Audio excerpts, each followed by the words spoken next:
झुले उंच माझा झोका कमळ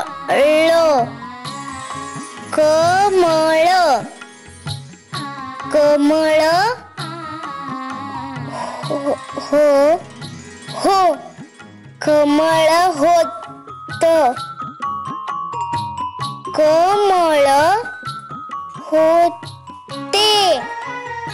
कमळ होते आणि हे काय ब ब ब आता काय करावे असा आम्हास प्रश्नच पडला आहे। रमांच्या अभ्यासासाठी त्यांना पुरेसा वेळ आम्हास देता येत नाही, त्यामुळे त्यांचा अभ्यास अतिशय मंदगतीने चालू आहे, शिवाय त्यात सातत्यही नाही। आपण पाठवलेल्या शारदाबाईंना आमच्या घरच्या मंडळींनी जवळपास हुसकावूनच लावले आणि त्या शाळेत दाखल करावयाचे म्हटले तर आमची घरची मंडळी त्यांचे जगणे असह्य करून टाकतील, त्यामुळे त्यांस चांगली शिक्षिका मिळणे हाच योग्य मार्ग आहे। तुम्ही काही काळजी करू नका माधवराव, आम्ही स्वतः शारदाबाईंशी बोलतो, त्या पुन्हा तुमच्या घरी येतील। परंतु तुम्ही जरा तुमच्या घरच्यांशी आम्ही आमच्या घरातील बायकांशी बोलूच। काय बदकातला हो ना अगो मग थांबलीस कशाला शिकव ना मला शिकव पांडूला शिकव सोमन काकूंना शिकव सगळ्या घराला शिकव हा आणि अगो रमे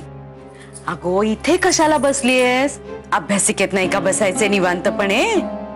अगो आम्ही आहोतच चाकर तुझ्या सेवेत खाण्यापिण्याचे सगळे वरच पाठवले असते हो नाही तुझ्या अभ्यासात उगाच व्यत्यय नको यावेळेस काय आणि काय गो इथे बसून अभ्यासाचे नाटक का चालले मग घरातली कामे कोण करणार नाही तुमच्या पूज्य सासूबाईंनी जाताना घराची जबाबदारी तुमच्यावर सोपवली ना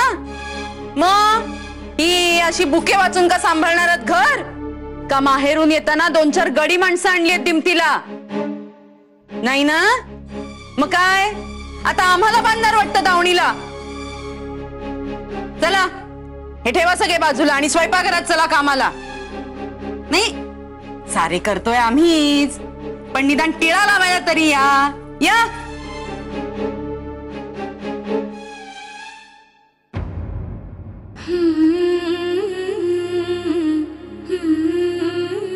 रमाबाई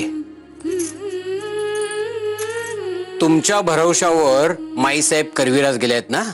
हो मग आता तुमची घराच्या बाबतीत जबाबदारी वाढली आहे सुभद्रा वहिनी जे काही बोलल्या त्याचे वाईट वाटून न घेता घरातल्या कामात लक्ष घालावे हवे आणि काम संपले की फावल्या वेळात निवांतपणे अभ्यासही करता येईल चालेल छान असं गोजीर माझं सासर सासर दृष्ट लागू नये त्याला सजलं ग माझं घर सजलं ग माझं घर झुले